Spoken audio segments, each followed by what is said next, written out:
وہ فرقہ اور وہ طبقہ ہوگا ما انا علیہ و اصحابی، جو میرے اور میرے صحابہ کرام رضوان اللہ تعالی علیہم اجمعین کے طور و طریقے کو اختیار کرے۔ تو کوئی مسئلہ بھی پیش آئے، سب سے پہلے ہم نے دیکھنا ہے کہ کتاب اللہ میں اس کے بارے میں کیا حکم ہے۔ اگر کتاب اللہ میں تلاش کے باوجود وہ مسئلہ نہیں ملا،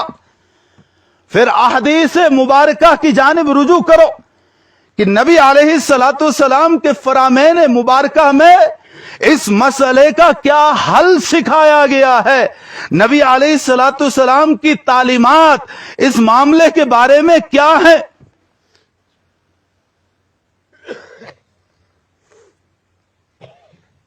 جیسا کہ میں نے مسلم شریف کی روایت آپ کے سامنے پڑھی، حضرت جابر بن عبداللہ رضی اللہ عنہ روایت کرتے ہیں کہ نبی علیہ الصلوۃ والسلام نے ارشاد فرمایا فَإِنَّ خَيْرَ الْحَدِيثِ كِتَابُ اللَّهِ، تمام باتوں میں سے سب سے بہتر بات اللہ کے قرآن کی ہے۔ وَخَيْرَ الْحَدْيِ حَدْيُ مُحَمَّدٍ صلی اللہ علیہ وسلم، اور تمام رہنمائیوں میں سے سب سے بہترین رہبری اور رہنمائی حضرت محمد الرسول اللہ صلی اللہ علیہ وسلم۔ وَشَرُّ الْأُمُورِ مُحْدَثَاتُهَا، اور سب سے بری بات وہ ہے جو دین کے اندر نئی ایجاد کی گئی ہو اور اس کو دین سمجھ کے اجر و ثواب کا باعث سمجھ کے عملایا جائے۔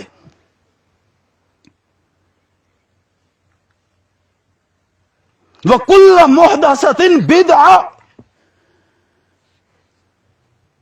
اور ہر ایک نئی ایجاد کردہ چیز بدعت ہے۔ ہر وہ نئی ایجاد کردہ بات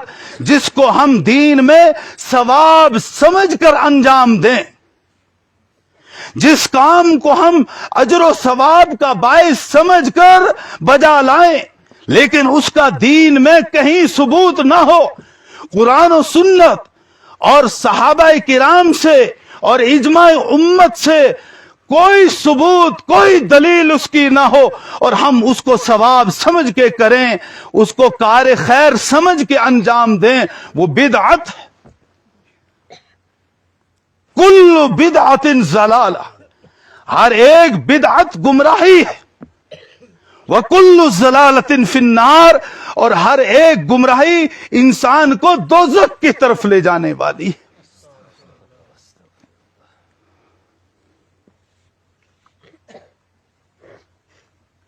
اور علماء مفسرین نے لکھا ہے کہ جس بات کا ثبوت کتاب اللہ سے نہ ملے، سنت رسول اللہ سے نہ ملے، صحابہ کرام کے عمل سے نہ ملے، اجماع امت سے نہ ملے، اس بات کو اگر بندہ انجام دے رہا ہے تو گویا کہ وہ نبی علیہ الصلوۃ والسلام پر یہ الزام لگا رہا ہے، توبہ نعوذ باللہ، کہ یہ بات پیغمبر بتلانا بھول گئے تھے، جبکہ اللہ نے اعلان کر دیا ہے الیوم اکملت لکم دینکم واتممت علیکم نعمتی ورضیت لکم الاسلام دینا، کہ میں نے آج کے دن تمہارے دین کو مکمل کر دیا ہے، اب رہتی دنیا تک تمہیں کسی کے طور و طریقے کی کوئی ضرورت نہیں ہے۔ اب اگر تم نے دین کو اپنانا ہے، عملانا ہے، دین کو سمجھنا ہے، دین کو اپنانا ہے، تو پھر کتاب اللہ سے دینی احکامات کو تلاش کرو، سنت رسول اللہ سے دینی احکامات کو تلاش کرو، پھر تم صحابہ کے عمل سے دین کو تلاش کرو، پھر اجماع امت سے تم دین کو تلاش کرو اور ان دینی احکامات کو بجا لاؤ۔ ہاں، اگر تمہیں ان چاروں دین کے دلائل سے کوئی ثبوت نہیں ملا اور پھر کوئی عمل تم اپنی سوچ سے